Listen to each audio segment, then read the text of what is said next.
After being in labor for almost 10 hours, Amina finally held her two newborn baby girls closed. She named one Chioma and the other Zara. Amina looked tired but was happy, and her husband was standing beside her, both of them looking happy. Joseph, who was her husband, was amazed to hear that they had twins, but they didn't know that their happiness couldn't last long. A nurse called Ngozi came over to them and told them, "Congratulations." Ngozi said shortly, her gaze lingering on the babies for a moment too long. Later that night, Ngozi sneaked into Amina's labor room. Moonlight shone through the window, lighting up the room, and Ngozi's eyes gleamed with cruelty as she took Zara, the baby who was wrapped in a green swaddle. The next morning, Amina woke up to a terrible reality. One of her babies were missing. Tears flowed down her cheeks as she cried out for help. She was running through the hospital hallway, and the staff couldn't give her answers. Strangely, Ngozi had disappeared. At the same time, Zara was taken to a life full of luxury. Ngozi, who was very good at selling babies off to rich people, gave off Zara to a couple named the Abachas, who desperately wanted a child. The Abachas, who were Zara's new parents, gave her a lot of love. They were rich and they really wanted a child. Hence, they treated Zara very well. They even took her to the most fanciest school in Lagos, which was very different from where her twin sister Chioma grew up with her struggling parents.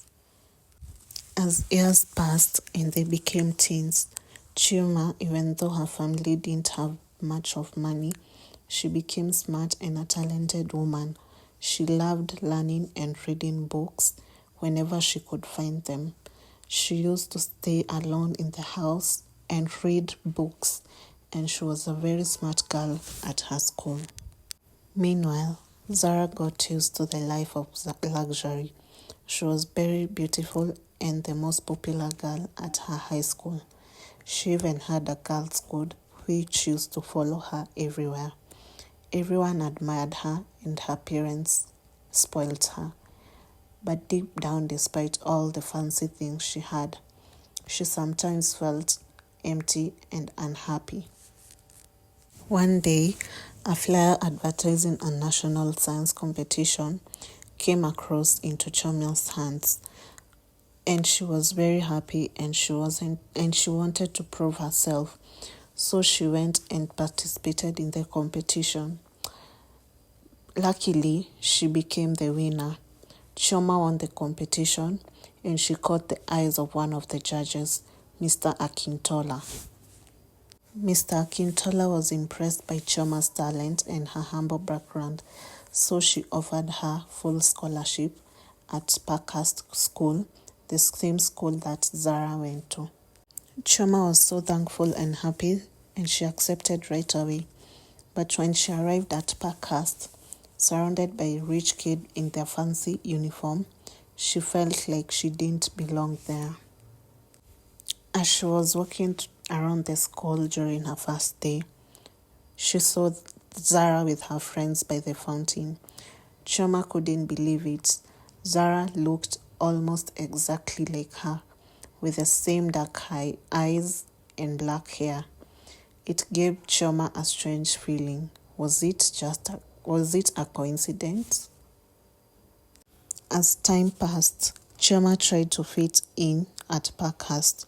Some people respected her for being smart, but others, especially Zara, saw her as a threat. Zara was used to being the most popular girl, so she started making fun of Chioma and trying to embarrass her together with her friends. Despite Zara's cruelty, Chioma remained focused on her studies. She found solace in the library, where she used to spend most of her time reading books. One afternoon, She stumbled upon a medical journal. An article titled "The Lagos Twin Case" caught her eye. The description of the missing twin from years ago, the date, the hospital, the parents' name, sent a jolt through her.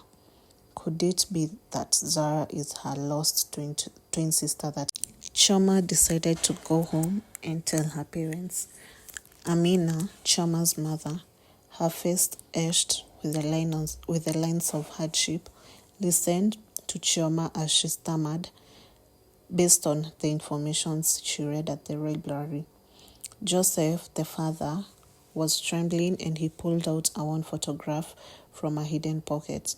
It was a picture of them with two newborn, one wrapped in blue and the other in green. The pieces clicked into place. Tears streamed down Amina's face as she whispered, "Zara is my sister." Chioma felt a surge of emotion, and she was very angry at the nurse who took Zara, her sister. Chioma decided to talk to Zara. She found Zara at the lockers, looking bored. Zara looked shocked when Chioma showed her the picture and the article. Zara's face turned pale. "Lies!" she spat, her voice laced with venom. "You're just some jealous nobody trying to ruin my life." Chioma held her ground, her voice trembling slightly but firm. "No, Zara. Look at this picture. Look at me. We look the same." Zara snatched the photograph, her manicured nails digging into the worn photograph. The undeniable resemblance stared back at her. Tears welled up Zara's eyes, the first genuine emotion Chioma had witnessed from Zara. Shame and confusion battled within her. The girl she tormented and bullied managed to be her flesh and blood. Suddenly, Alex walked in, the basketball team captain and Zara's boyfriend. He was tall and good-looking, just the kind of guy every girl at Parkhurst admired. When he saw the two girls crying, he asked Zara if everything was okay, looking worried. Feeling overwhelmed, Zara blurted out the truth. Alex was shocked, looking back at the twins. Chioma, already feeling uneasy, felt a bit jealous. The news spread quickly through Parkhurst, and everyone started talking about it. Zara's perfect image was shattered, and her friends started to keep their distance, curious about Chioma instead. Meanwhile, Chioma was dealing with her own feeling. She was angry at Zara but also felt sorry for her. Zara had been living a total lie, knowing that the Abachas were her real parents. And now she thought that Zara had lost all the wealth that used to make her happy. One Saturday afternoon, Zara decided to visit Chioma at the dormitory. Zara's fancy clothes seemed out of place. Chioma was standing next to her, and Zara whispered, "Why didn't you tell me?" "I didn't know either," Chioma admitted, telling Zara how she found out. They sat together listening for the first time, and they saw each other as sisters and not rivals because of their unusual situation. As days passed, they started to bond. Chioma, always positive, helped Zara through her emotions. Zara apologized for being mean, something that she had never done before. At first, Alex was surprised by the news, but he started becoming drawn to Chioma's honesty and intelligence. He saw something special in her that Zara didn't have. They slowly became friends, which made Zara feel lonely. The following week, the school play came up, and Zara hoped to become popular again by getting the lead role. But Chioma, feeling more confident, decided to audition too. On the day of the play, everyone was nervous. Zara wanted to prove herself, and she did great. But when Chioma came on stage, her acting was so emotional that everyone was captivated. The audience applauded Chioma as she finished her lines. When the curtain closed, everyone clapped. Even Alex couldn't help but smile as he watched Chioma. Zara was at the backstage feeling bitter that she didn't get the lead role. The play was supposed to be her big comeback, but it only showed that things had changed. People started talking more about Chioma than her. Zara felt jealous and wanted to ruin Chioma's success. She went home and started confronting her mother who raised her. Where did they get her from? Because she had already known where her real parents were and her twin sister. The next day, rumors started spreading at school. People were saying that Chioma only got the lead role in the play because of her connection to Mr. Akintola. Chioma heard the rumors and felt really sad. Mr. Akintola, hearing about the rumor, called her to his office. Chioma was nervous but explained everything. Mr. Akintola believed her because he could tell that it was people were lying on her. Chioma, he said firmly, your talent shows for itself. Your acting on stage showed how hard you have worked. Mr. Akintola decided to talk to the whole school himself. At the school assembly, he told everyone the truth and praised Chioma's talent. People felt sorry and apologized to Chioma, but the incidents showed how much influence Ngozi, the lady who stole her sister, still had, and she had caused all this to her. Chioma decided to go look for Ngozi and confront her. Chioma found Ngozi in her fancy apartment. Ngozi tried to act elegant, but feeling the pressure, listened coldly to Chioma's accusation. You took my sister, Chioma said, her voice trembling with anger. You lied to her and to everyone else. Ngozi laughed. I gave her a life you could only dream of. You are jealous enough to make up lies about her. Chioma felt hurt by what Ngozi said. There was a bit of truth in it. Chioma did envy Zara's life, but not because of the money.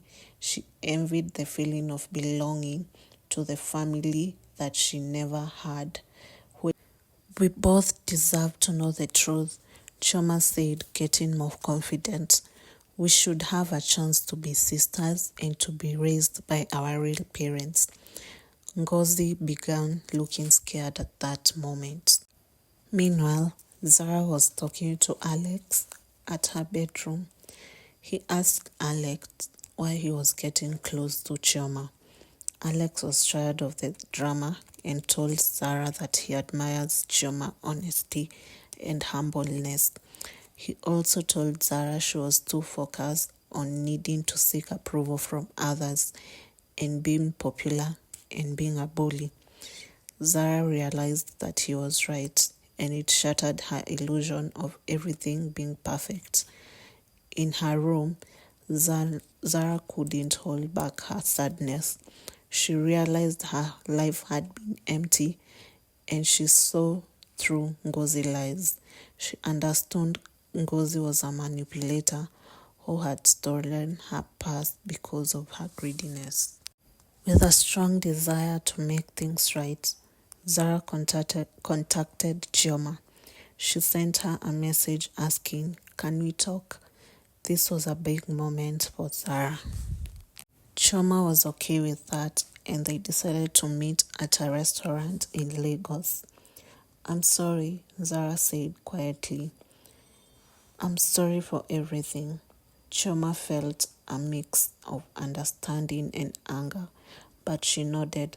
Even though Zara's apology was late, it was a start. Rebuilding their relationship wouldn't be easy. They had years of hurt to work through, as well as missed opportunity, but now they had each other. Chioma decided to forgive Zara. because she was her flesh and blood, and she wanted to have that bond with her sister, which they never had. Word started spreading quickly after their reconciliation.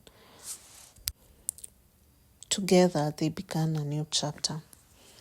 Zara continued staying with her adopted parents, while Chioma continued staying with her real parents. Although Zara used to visit her real parents once in a while, Chioma kept doing well in school, and she even helped Zara to explore her own interest, which was singing. Alex, who was caught between the two sisters, tried to be a good friend to both of them, but he found himself more drawn to Chioma's honesty and her beauty and her good heart. And that's the end of part 1 of this story. Comment below if you would like me to continue with part 2 of this story. In part 2, we will see if Alex decided to date Zara or Chioma. We will see who he decided to settle down with. We will also know whether Zara will decide to go to her real parents or will stay with her adopted parents. Thank you. Bye.